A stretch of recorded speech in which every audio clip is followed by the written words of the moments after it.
We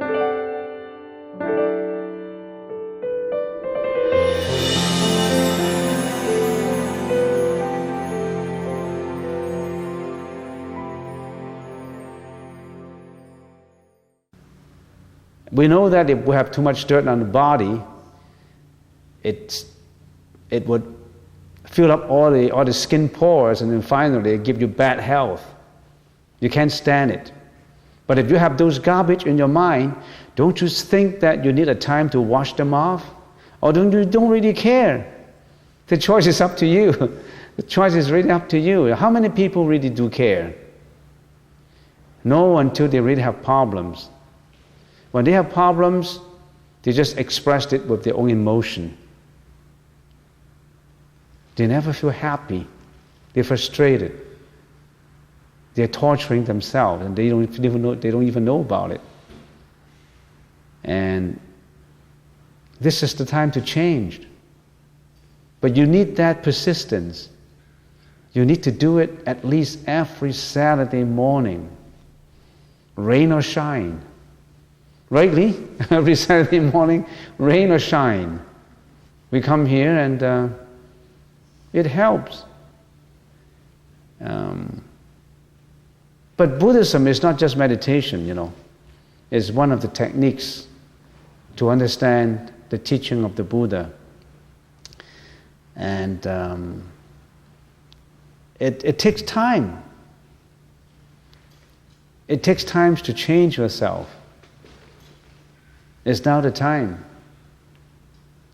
You've been going school to school, you've got this society education, you have your work, you have all this, everybody has a different background behind you. And because of the background, because of education, your personality, the personalities of the people surrounding you, all this molds yourself into what you are today.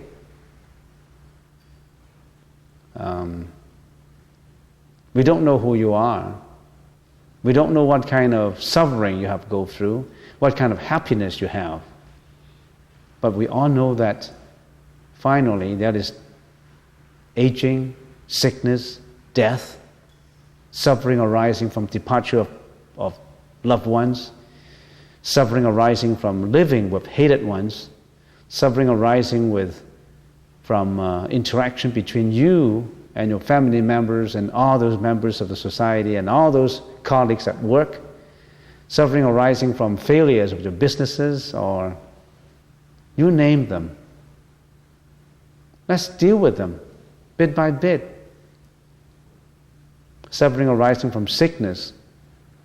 You got the sickness and you don't know what to do. Don't you know that meditation is another cure for sickness? Your mind affects the body. What is preceding that body that you have? What is the thing that precedes the arrival of your body? That fetus in your mom's womb, how does it come about first, in the first place? Before that little embryo is born, that is the consciousness that gets into the body first, in your mom's body. The fetus, that embryo, that you, that little tiny little you,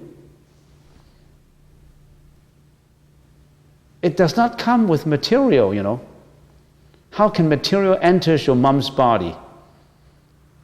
The energy gets in there, the consciousness. So what comes into your mom's body that forms you comes from nothing.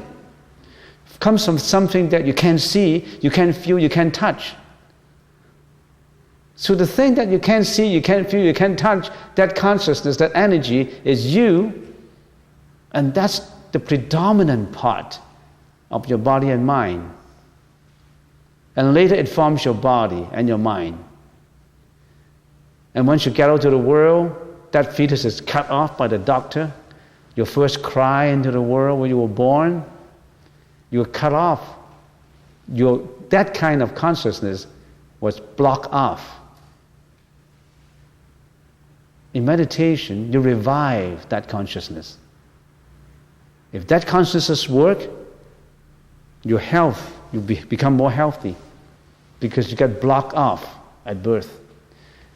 Too much to talk about that kind of thing. We should be talking about the Noble Eightfold Path today. But we should be talking more about how meditation affects the body, how it affects the organs. It's all written in sutras, how it affects your kidney, your spleen, your liver, and your blood, and all that. Meditation affects so much because meditation purifies the mind, purifies the consciousness. It purifies the you before you become that body. Some people call it the soul, but it does not matter what name you attach to it. We have to study it.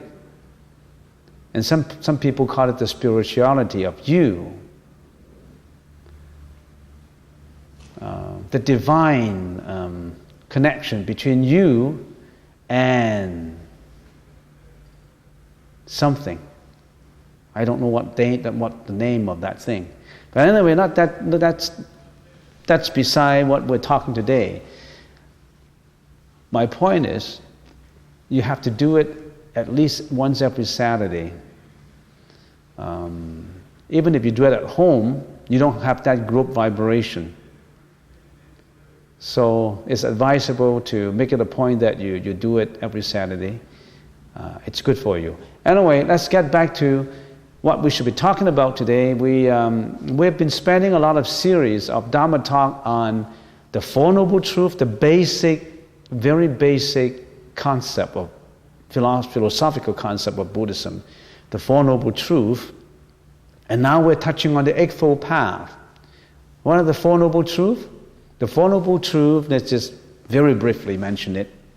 We already have dealt with it in detail. Suffering. The first noble truth is suffering of the world. The second is causes of suffering. We find out the causes of suffering. Third, we know that these sufferings can be stopped. We call it the cessation of suffering. Fourth, method leading to the cessation of suffering. What are the methods involved? So that's actually a diagnosis of the sickness. You find out, you know that it's a suffering. You find out the causes of it. You know that sufferings can be stopped. And we want to introduce the method to stop it. Now, we already have talked about it. And now we touch on the last part, the methods to stop it. The method to stop suffering. And one of the methods to stop suffering is thorough understanding of the Noble Eightfold Path. Not just understanding it, practicing it. The Noble Eightfold Path. What are these Eightfold Paths? Right understanding, right intention, right speech, right action, right livelihood, right efforts, right mindfulness, and right concentration. These are the 8 factors, mental factors that contribute to your spiritual path, to the richness of your spiritual path. And consider from the perspective of practice, not just of theory. The Eightfold Path can be categorized into 3 sections of the Buddhist teaching. What are these 3 sections? In the Chinese language, we call it Jie, Ding, Hui. Jie is morality. The first section is morality. In the Sanskrit language is Sila. The second is concentration. In the Sanskrit language is Samadhi. The third is wisdom. In the Sanskrit language is Prajna. So in other words, if you really want to understand the Buddhist teaching, what are the general outlines? If we generalize it, it's difficult to generalize. So you really have to understand morality, concentration, and wisdom. And we're trying to put the Eightfold Path, the Noble Eightfold Path, categorize them under these 3 columns. How do we categorize it? Morality includes what? Morality means training the moral discipline. It includes right speech, right action, and right livelihood. before you follow the Buddha's teaching, you really have to know what is right and what is wrong. If you're meditating here every day and you don't know what is right and what is wrong, you're contradicting yourself in the meditation. In other words, everything you do must be supported by morality. If you don't even know what is right or wrong, how can you follow the Buddha's way? So, we all have to maintain a high standard of morality. So you really have to. So the Eightfold Path says you need the right speech. So what is in the right speech? We'll talk about it in detail. Right action. What is right action? We'll talk about it in detail. What is right livelihood? So morality is the first column. It has to be supported by morality. Then it comes the second column, concentration. Concentration means training the consciousness to develop insight, which includes right effort, right mindfulness, and right concentration. And every one of those factors we'll talk in detail. So concentration is necessary. It is training the consciousness. In other words, it's training your mind, trying to understand your mind, your own mind. Psychology is to understand generally everybody's mind. But in this concentration, you understand your own mind. And then wisdom means training the consciousness from developing insight. You already have developed the insight in concentration, but you further trained it into insight to the penetration of ultimate reality. That's a little bit difficult to understand. You're trying to penetrate into the understanding of the ultimate reality, to understand everything as they really are and not as what they appear to be. Or we can say the highest wisdom, the Bodhi, B-O-D-H-I. Buddha, the word Buddha derives from Bodhi. What is Bodhi? Understanding, enlightenment. Or another word for it, the Sanskrit word is Anuttara Samya Sambuddhi, which means the highest, the equal, unsurpassed enlightenment and wisdom, which includes what? As far as the Eightfold Path is concerned, right understanding and right intention. So, you know that morality, concentration, and wisdom, you know that what is Buddhism? Beginners would ask. Morality, concentration, and wisdom. Nothing to do with a creator. Nothing to do with blind faith. Nothing to do with superstition. Nothing to do with getting blessings, prostrations, prayers. Not all that. It's about morality, about concentration of your own mind, about studying your own mind, about reviewing the wisdom you have in your mind. It's about yourself. Isn't that logical? Studying yourself. By studying yourself, you also study others. You study others at the same time. So we have already spent some time in the right understanding. Now we have to carry on. Right understanding includes two perspectives to it. The first one is the mundane right understanding, and the second one is the supramundane right understanding. What is mundane? Mundane means the world. It pertains to the world. The mundane view deals with what should be done, what you should do in the world that we're living in regarding morality, concentration, and wisdom. Right understanding, same as right view. Right view of what? Right view of our actions, of our speech, of our thoughts. And in order to understand the right understanding, you really have to understand what is karma, what is causality. And we already have explained karma in detail. It's a very important concept, very, very logical concept. You reap what you sowed. For every result, there's cause. You're lazy, you won't pass the examination. You study hard, you'll pass the examination. And of course, there's a lot of contributing factors to it. You study very hard, you attend every lecture, you get all the notes down and everything, you do all what you can do for the course, and if you write the examination, you pass with flying colors. But of course, there's other contributing factors to it. Even if you've done all the thing, if you got sick on that day, you can't write the examination because of your sickness. That's the contributing factors. So in between cause and effect, there's always contributing factors to it. I try my best to improve, but still I fail. It's because the contributing factors have not matured yet. So we have to nurture contributing factors too. In other words, a baby is born, he becomes a teenager. You really have to give him or her the education. You're the mom and dad. You nurture that baby, education, background, all that, and become a good citizen. So we need all these conditions to put together. So between cause and effect, there's conditions, contributing factors.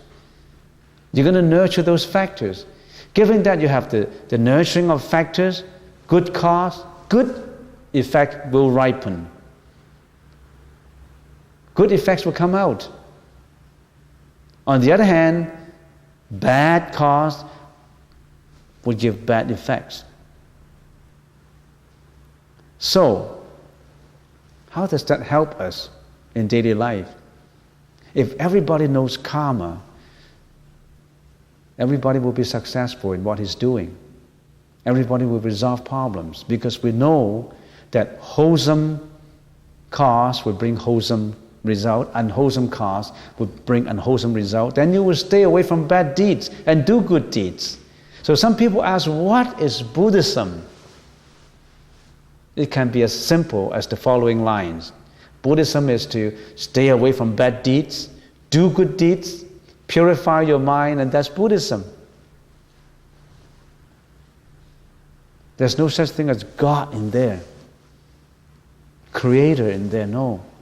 Stay away from bad deeds, do good deeds. Of course, this is generalization.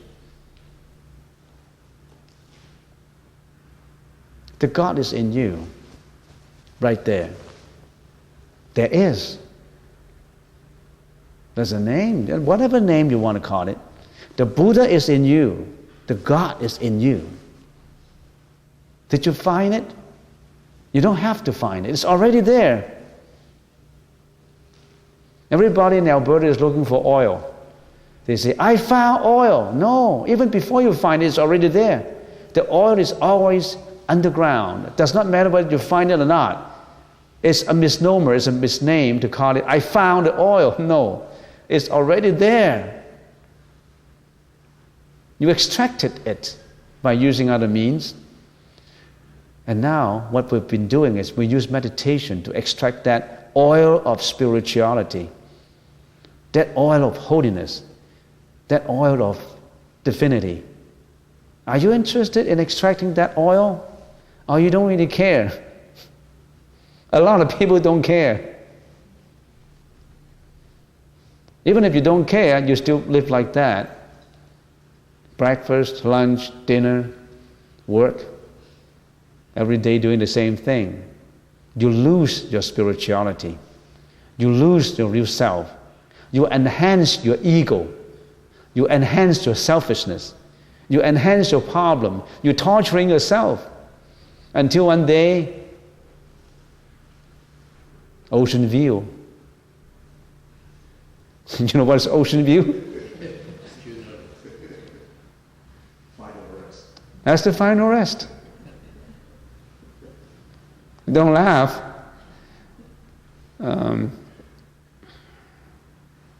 We only get worried when we get to that stage. When we're healthy, we think that that stage is too far off. I'm still okay, I'm still walking. You don't know the value of your limbs until you can walk. You don't know the values of your eyesight until you lose them, lose your eyes. You don't value what you've got. You don't know the value of air until you breathe it. You see, in meditation, we just said the in and out breath, the in and out breath. Why? When you're meditating and you are visualizing your molecule inside, feeling the air in and out, what is the meaning of that? That visualization gives you the vitality of life. It makes you understand the vitality of life. What is life? That breath, the in and out breath. You take that breath for granted because it's free.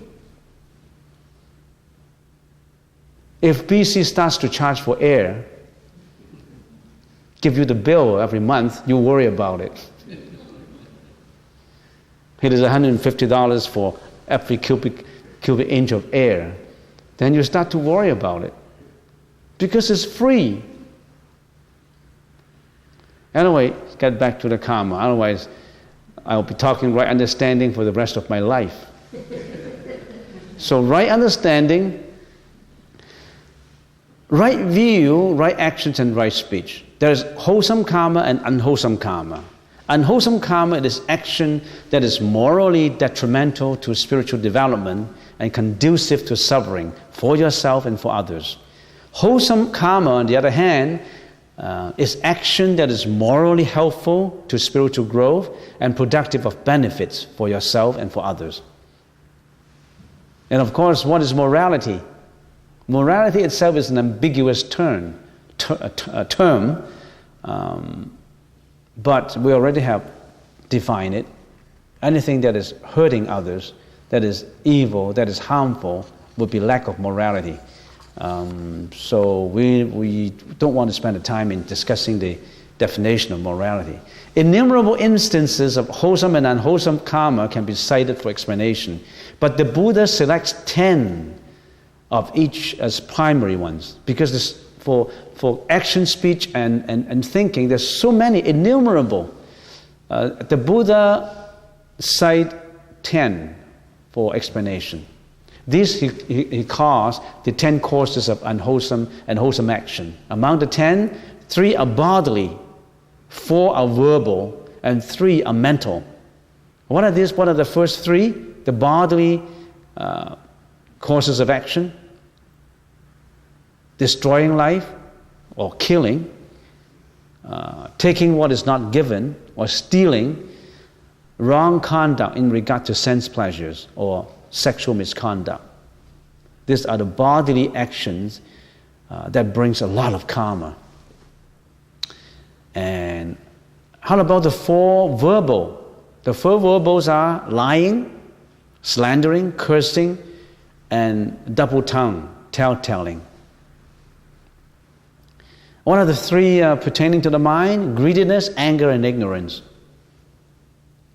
And this is just to generalize it, because so many instances of actions and verbal actions and thoughts and bodily actions. The natural law of karma holds that unwholesome actions ripen in suffering, wholesome actions ripen in happiness. The ripening need not come right away. It need not come in the present life at all. Karma can operate across the succession of lifetimes. It can even remain dormant for innumerable lifetimes in the future. The mundane right actions calls for an understanding of karma. In right understanding, you have to know what karma is. Stay away from bad deeds because you get karma for it. You can't get away with it. You do something extremely selfish, you hurt someone, nobody knows about it, karma knows about it. You can't get away. And why are people's destinies different? Some people were born rich, born poor. It's all karma. Previous life's karma. Anyway, the right understanding also have another perspective. It is called the supramundane. Supramundane perspective. The supramundane, the mundane view by itself does not lead to liberation. In other words, you know karma, you know wholesome and unwholesome deeds, you stay away from bad deeds, you only do good deeds, and that's all pertaining to the world. You want to do good deeds, why? Because you want to be happy. So you attach to good deeds, you attach to happiness. So all this is still with the world. You want to be better. If you believe in reincarnations, you think that, in this life, if I do good, I'll reincarnate into celestial beings in heaven, or in my next life, I will be rich, I will be healthy, I will be happy. That's all due with greediness. You just want to better yourself. It pertains to the mundane view of life. The Buddha said, you have to transcend that kind of thinking. That is called the supramundane. Supra means above. You have to transcend the mundane view. Because the mundane view does not get you away from reincarnation. You're still in samsara existence. You're still living up to this life, another life. You always carry that karmic force, karmic energy with you, and reincarnate in the ocean of life and death. That's not enough. You still can't get away from life and death. Even though you all do good deeds, then in your next life will be all good. You'll be rich, you'll be healthy, you'll be handsome, you'll be beautiful. Oh, you got all the good things, but you still subject yourself to aging, sickness, death, and all that. So that's mundane view. That's not complete. You are still not out from liberation. So the supramundane view takes a step further to liberate oneself from the entire circle of birth and rebirth, which we call the samsara existence. You get away from samsara existence. The supramundane view leading to such liberation is the insightful understanding of the Four Noble Truths. The Buddha said, what is the right view? It is the understanding of suffering, the origin of suffering, the cessation of suffering, and understanding the way leading to the cessation of suffering. So in other words, the supramundane view calls for transcending life and death, transcends, go beyond existence. Then we ask ourselves, how do we transcend life and death? Our karmic force carries us in every life. I'm John in this life, and next life I'm William or Bill or whatever you call. Next person. Some people laugh. Oh, don't laugh. You come from another form. Fortunately, you are in a good form in this life. Some people come with deformed life. Some people come with incomplete mentality. Why don't you visit some homes for children who suffer from autism, mental disorder? Groups and groups of children come here almost once every week. Some of them look pretty and handsome, tall and muscular. From a distance, they are normal. But when you talk to them, they have mental disorder. They were born like that. Why, we call it? Inequalities. It's all karma. And they are still ignorant, they don't know. They are suffering, but they don't know. They are suffering, and they also brought their parents suffering. The whole family suffered, not just them. And sometimes I think every one of us who is on the spiritual path actually have a sacred contract to do. What is that sacred, invisible, holy contract? Let's do something for the world. Change it by changing yourself first. Don't call about, I want to change the world, I want to change society. Change yourself first. You yourself is the first unit you need to change. Change your thinking. So, what should we talk about? Right understanding. We can talk about right understanding from every perspective for a very long time, but just let's summarize it. How does meditation related to right understanding. How do I get away from samsara? How do I get away from birth and rebirth? By meditation. Well, there's a lot to learn about it. When you meditate, don't you know that you're changing yourself when you meditate? You can't change. Changing your body is not difficult. Changing your mind is. We're living in the world we call the world with matter and desire. We call it the karma dhatu. People here, they know because they've been here for quite long. And when we do meditation, we arrive at this tranquility. This tranquility of mind, when you work in meditation, train your consciousness to a certain level, you have that peacefulness in you. When you have that peacefulness in you, your mental afflictions start to drop. Your greediness, your hatred, your jealousy, your temperament, your anger, it starts to calm down. And when you're going a higher and higher level in this world with matter and desire, you arrive at samadhi. What is the samadhi? This samadhi is overcoming the ego. We're living in that ego cell. We're in that prison in which the ego is surrounding you. So when you meditate, your ego is dropping. When your ego is dropping, all these mental afflictions that are affecting you, they're gradually disintegrating. According to the Theravada approach of enlightenment, there are 4 levels. The first level is the Sotapanna level. There's a Sotapanna level, Sakadagamin level, Anagamin level, and the Arahat level, 4 levels. The lowest level is the Sotapanna level. The Sotapanna level is what? They meditate, and they're dropping their view, the ego view, eliminating the ego. And finally, they are successful in eliminating all these conceptual mental afflictions. What are these conceptual mental afflictions? I tell you what they are. This conceptual self-view, extreme view, attachment to view, evil view, greediness, anger, ignorance, arrogance, and doubt. All these views, it drops. When it drops, they're changing their consciousness. But they're at the first level. If after meditating for a number of years, they arrive at this so-called the Sotapanna level of enlightenment, they got enlightened at that level, they get old. No more time to practice. They died. Everybody has to die. Take, for instance, they're at the age of 90.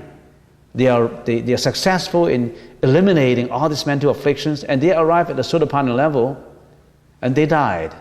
The body has to go. Everybody's body has to go. This is your body, but it will die someday. When he dies, what will happen to him? He will have to reincarnate, going to the heaven, coming back to this world 7 times. And in this 7 times, there's one characteristic. He won't be in the 3 vicious realm. What are these 3 vicious realms? He won't be in the animal realm. He won't be in the ghost realm. He won't be in the infernal realm. He will be just in the human realm or heavenly realm, heavenly kingdom you call it, and maybe in some cases the Asuras realm. And we'll have to explain what Asuras are. So in other words, if you're at that Sotapanna level because you have done meditation, you're already away from the 3 vicious realms of reincarnation. And you come 7 times to this world, and then you become the Arahat. The 7 times you will always practice the Buddha's way. You will practice meditation. You see the difference? You still have to reincarnate. You are still in the samsara existence, but only generally about 7 times. And then, during those 7 times, you continue. You would automatically, because you have that cost in you, practice until you reach the Arahat level. Then what's the second level? The second level is Sakadagamin.